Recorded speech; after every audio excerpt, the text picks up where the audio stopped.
So here we have the Honda CR-V automatic on a 17 plate.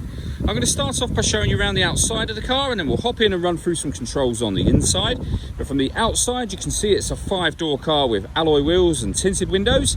Let's start off inside the boot and then work our way around the rest of the car from there. As we approach the boot, you can see we have reversing sensors, loads of boot space as well, along with that 60/40 split folding rear seat, should you wish to increase this space even further.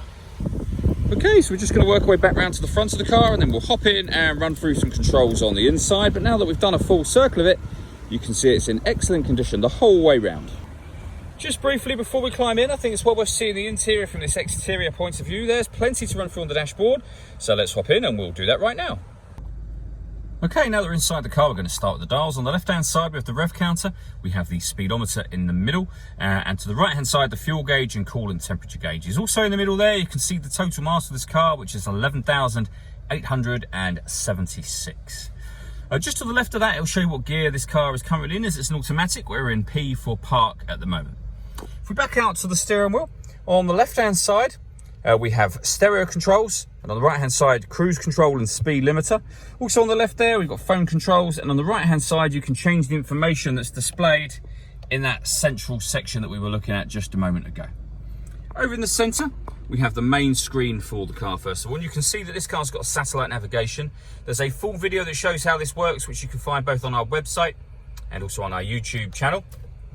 If we go back to the main menu, there's lots of things, lots of screens, I should say, that you can swipe through, and you can fill that information with various apps if you wish to. Otherwise, as standard, we have the navigation. You can pair your phone.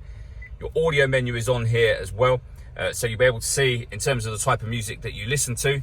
You have AM, long wave and medium wave radio, as well as DAB radio, and then all these other ways as well, including CD player, Bluetooth audio, USB and HDMI input, so loads of ways.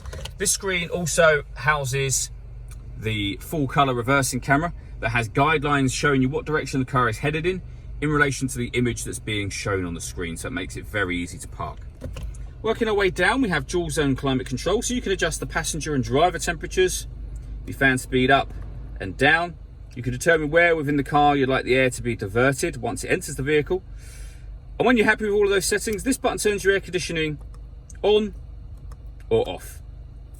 You can leave it like that if you like, or press auto and the car will take control of the fan speed and the direction of the air to maintain the temperatures that you've asked for. You can override that whenever you wish to turn auto off and stick with your own settings. We then have the gear lever for the fully automatic gearbox. And down the bottom here, a 12-volt charging socket so that you can charge a phone, for example.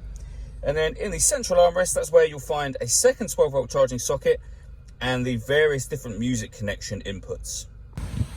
All that leaves me to say is thank you for taking the time to watch this video. If you'd like to come and see the car in person and have a test drive, please feel free to call any of our MJA sites. We'd love to hear from you soon.